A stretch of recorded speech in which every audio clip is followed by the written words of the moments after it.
क्या हुआ जब एक पुजारी जी ने गलती से निधिवन में देख ली भगवान श्री कृष्ण की रासलीला? उसके बाद जो हुआ वह देखकर आपके भी पैरों तले जमीन खिसक जाएगी। दोस्तों, धार्मिक नगरी वृंदावन में निधिवन एक अत्यंत पवित्र और रहस्यमयी धार्मिक स्थान है। मान्यता है कि निधिवन में भगवान श्री कृष्ण एवं राधा रानी आज भी अर्धरात्रि के बाद रास रचाते हैं। रास के बाद निधिवन परिसर में स्थापित रंग महल में चयन करते हैं। रंग महल में आज भी प्रसाद प्रतिदिन रखा जाता है।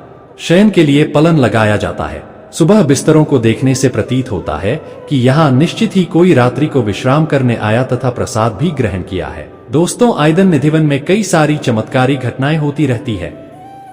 निधिवन के कई ऐसे रहस्य है जिसके बारे में आज तक वैज्ञानिक को भी पता नहीं चल पाया है। आज की घटना निधिवन में हुए एक ऐसे चमत्कार से जुड़ी हुई है जिसे जानकर आपके भी रोंगटे खड़े हो जाएंगे। तो इस वीडियो को बिल्कुल अंत तक देखिएगा। वीडियो शुरू करने से पहले एक बार कमेंट बॉक्स में जय श्री राधे कृष्णन जरूर लिखिएगा। साथ ही हमारे चैनल को सब्सक्राइब कर लीजिए और बेल आइकॉन क्लिक कर लीजिए। दोस्तों, आज की घटना है निधिवन के एक ऐसे पुजारी की जो पिछले 45 सालों से मथुरा वृंदावन में रहकर भगवान श्री कृष्ण की सेवा किया करते थे। पुजारी जी के घर में कोई नहीं था। उनकी पत्नी का देहांत 10 साल पहले ही हो चुका था। उनकी एक बेटी थी जिसका विवाह उन्होंने करवा दिया था। वह अपने घर में अकेले ही रहते थे। कभी कभी अकेलेपन के कारण अत्यधिक बेचैन हो जाया करते थे और भगवान श्री कृष्ण से सिर्फ यही कहते थे कि आपकी सेवा कर मेरा जीवन सफल हो चुका है, अब आप मुझे अपने पास बुला लीजिए।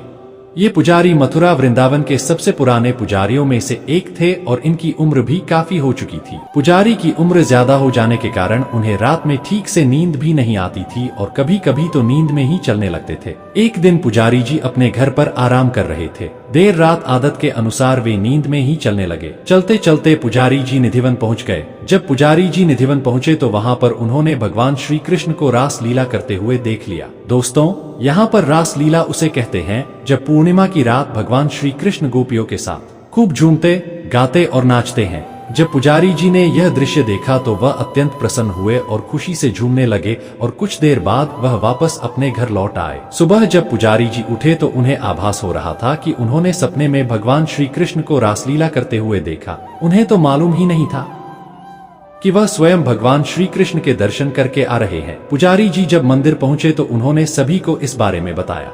उन्होंने कहा कि अब उनके जीवन का मकसद पूरा हो गया है। उन्होंने भगवान श्री कृष्ण के दर्शन कर लिए हैं और वो अब चैन से इस धरती को छोड़कर जा सकते हैं। वो बहुत ज्यादा खुश थे। फिर उन्होंने सभी से मुलाकात की और अपने सभी शिष्यों से, सभी वृंदावन वासियों से मुलाकात कर भगवान श्री कृष्ण की आखिरी बार पूजा कर वही मंदिर में ही उन्होंने अपना देह त्याग दिया। शास्त्रों के अनुसार देह का त्याग करना बड़ी ही खुशनसीबी मानी जाती है, क्योंकि हम मनुष्य जिस युग में जी रहे हैं यहाँ हम इतनी शक्ति नहीं बची कि हम स्वयं के प्राण छोड़ सके। पुजारी जी की सभी इच्छाएं और सभी मनोकामनाएं पूर्ण हो चुकी थी।